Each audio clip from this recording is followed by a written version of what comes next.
សួស្តីពុកម៉ែបងប្អូនទាំងអស់គ្នាថ្ងៃ admin ណានាំពុកម៉ែបងប្អូនណាទៅជីកដលងជ្រូកញ៉ាំទាំងអស់គ្នា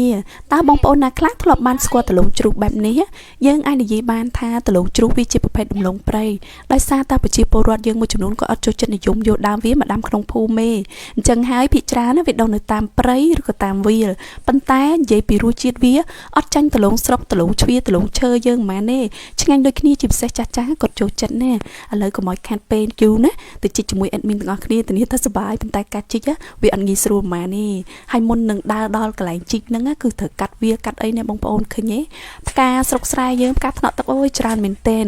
អូខេឡើងតែនិយាយច្រើនឥឡូវយើងបានដើរមកដល់កន្លែងជីកហើយនេះបងប្អូនអាស្លឹកកប៉ោះបែបហ្នឹងគេហៅថាស្លឹកដំឡូងជ្រូកហើយជាពិសេសសម្រាប់ដើមណាដែលមានផ្កាបានន័យថាដំឡូងជ្រូកយើងគឺចុះមើមល្អហើយចាំកាលយើងជីកទៅដឹងតែបានមើម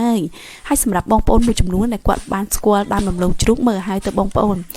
ស្លឹកវាគឺកប៉ោះបែបនេះហើយចំណែកដើមវានេះគឺបែបនេះបងប្អូនតូចវល្លិឆ្មាបែបនេះដើមវាអត់ធំទេណាអញ្ចឹងហើយបើបងប្អូនឃើញជីកវាទៅដឹងតែបានមើលមកហើយការជីកដំឡូងជ្រូកយើងហ្នឹងមិនចេះជីកវាមានខែមានរដូវវាដែរ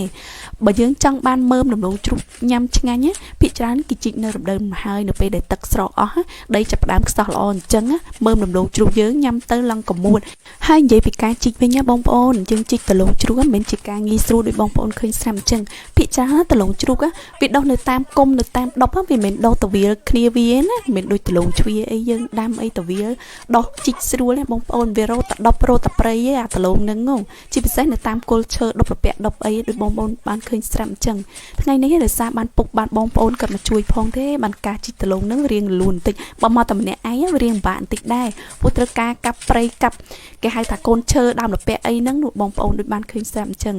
អាដំឡូងជ្រូករបស់យើង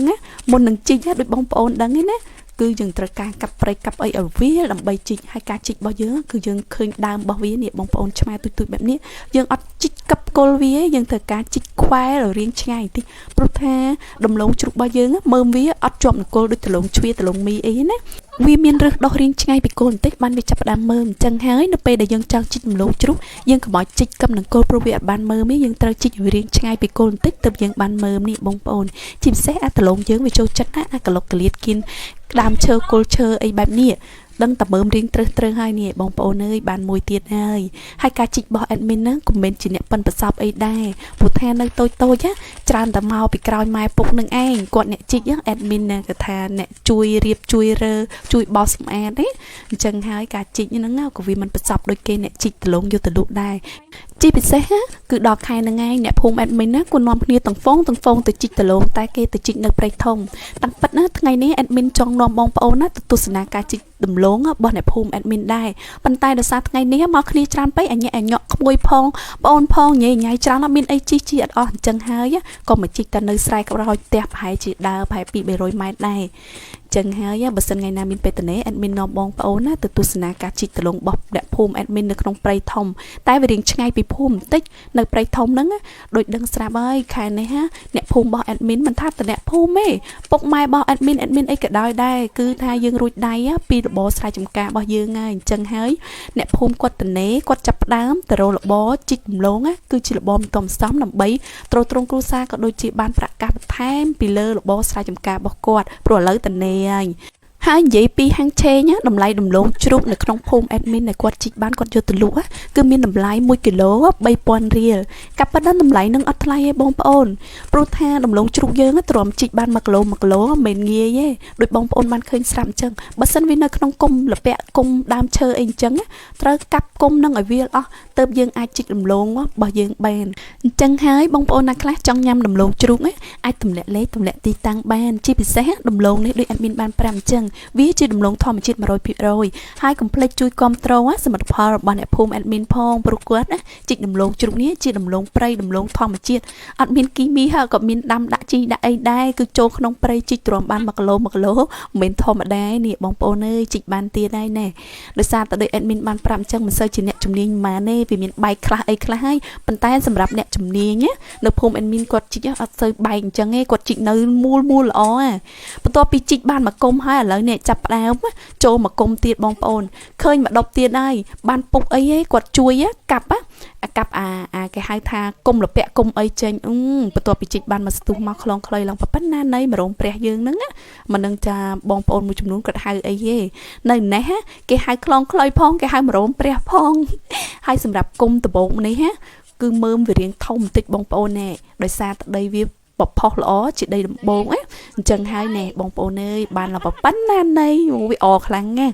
vì sao là chị muốn nó bị bay pe hay mơm tôi mà mồm đâu pe mà cung đấy riêng mà sần nòm lại chân hai có on khẳng khóc á trom chích bàn ok anh mình có chập đam chích tiệt đây đời xa ta đôi anh mình ban pram chân ban phục ban ấy có chui mà cặp prey trục prey ao nâng mà sân chỉ mau tầm mình nè ai nhá đăng tầm mà là nghi thấu mắt toàn ban mà cái trò ấy đời xa tới cặp prey khuôn anh phong á chích khuôn anh phong anh ấy có con máu có trục ở xa máu anh mình cứ chích gió cứ rui tay mà đòn hay có miên tôi tay nhẹ nhẹ chui out mơ khơi camera ban để yên làm hiên trâu lên hà này lòng vào pan nan này bông ôn ơi nè đầm lông thon mà chiết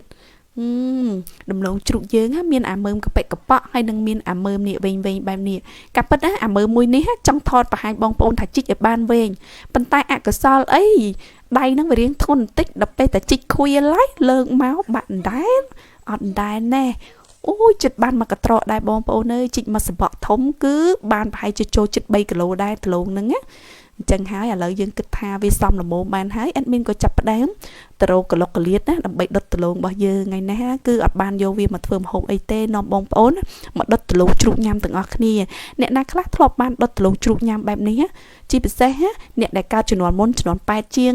ដឹងតែកាយជាងអីគាត់ធ្លាប់ហើយព្រោះតាមពីក្មេងៗអត់សបោអីញ៉ាំអញ្ចឹងឯងអញ្ចឹងដូចនៅភូមិ admin ក៏ដោយដែរបងប្អូន admin ហ្នឹងតែទាំងអស់ហ្នឹងឯងចូលចិត្តណាតលងជ្រូកជីកបានណាគឺយកមកដុតញ៉ាំបែបនេះបងប្អូនហើយការដុតរបស់យើងយើងត្រូវការអស់រៀងតូចពីក្រោមហើយយើងដាក់តលងយើងពីលើកុំភ្លេចគ្រប់ច្បាំងផងដើម្បីឲ្យពេលដែលយើងដុតវាឆេះអស់ហើយច្បាំងយើងហប់ល្អអញ្ចឹងតលងយើងគឺវាឆ្អិនល្អ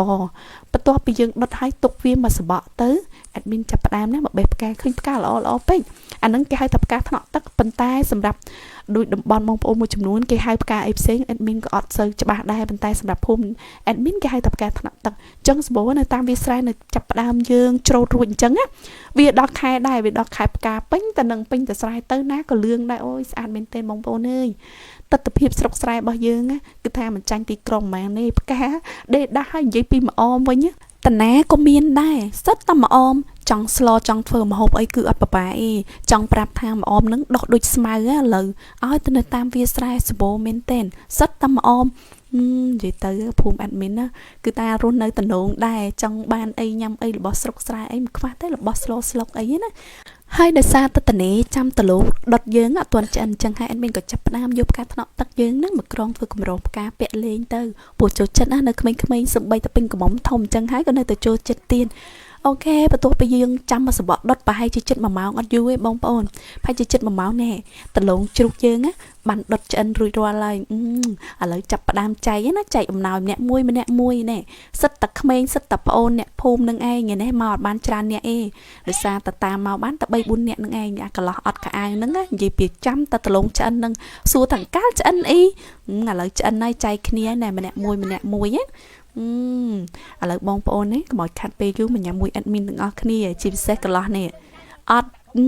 ថាអត់ខ្លាចកាមេរ៉ាចង់តែចូលកាមេរ៉ាហ្នឹងដល់ពេលបានថតអូនញ៉ាំសាក់មើលមួយមើលមានអីកន្លោះនឹងចាត់ការដាក់វប់នឹងតំណងរបស់គេកន្លោះហើយកន្លោះណែកញ៉េលើកមេដៃមួយងាយឆ្ងាញ់កន្លោះគេថាឆ្ងាញ់ក៏ពិតអូននឹងថាចូលចិត្តណាតលងមិនថាឆ្ងាញ់មែនតើអានេះគឺជាប្អូនប្រុសរបស់ admin ហើយចំណែកនារីពាក់ឈុតក្រហមហ្នឹងគឺក្មួយរបស់ admin ហ្នឹងឯងក្មួយស្រីតែក្មួយស្រីហ្នឹងរៀងអៀនបន្តិចទៅចូលកាមេរ៉ាមិនបានទេរត់បាត់ណែបងប្អូននេះតលងជ្រូករបស់យើងចាប់ផ្ដើមដុតឆ្អិនហើយបកមកនេះឡងទៅសោះហើយចង់ប្រាប់ថាតលងជ្រូកឆ្ងាញ់ណាបងប្អូនរសជាតិវាអត់ផ្អែមដូចតលងជ្វីទេប៉ុន្តែញ៉ាំទៅឆ្ងាញ់ហើយបងប្អូនមួយចំនួនណាក៏ admin ជឿជាក់ថាគាត់នៅធ្លាប់ពីក្មេងៗគាត់ធ្លាប់ដុតអាតលងជ្រូកនឹងញ៉ាំដែររសជាតិគាត់ជាមិនអាចភ្លេចបានទេនឹងហើយនៅពីតូចឆ្ងាញ់បែបស្រុកស្រែឥឡូវនេះចាប់ផ្ដើមតរង់ជួញ៉ាំដំឡូងដោយសារខែហ្នឹងវារៀងត្រជាក់ផង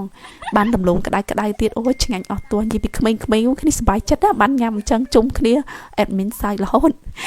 ស័យអាលបងចិត្តហ្នឹងនេះក្មួយដែរប៉ុន្តែគ្នាពាក់បន្តាសារតែគ្នាមិនងោពីកណ្ដាលអញ្ចឹងណាចឹងពាក់បន្តាគ្នាក្តៅផងអីផងខំញ៉ាំទាំងក្តៅក៏ថាអូខំញ៉ាំឆ្ងាញ់អូដាក់ចុកយកគ្នាក្តៅផងអីផងអូយឃើញអញ្ចឹងក៏សើចមើលទៅសុបាយហ៎បងប្អូនអើយណែបើមានពេលតនេមកដុតដលងញ៉ាំមួយអេដមីនទាំងអស់គ្នាណា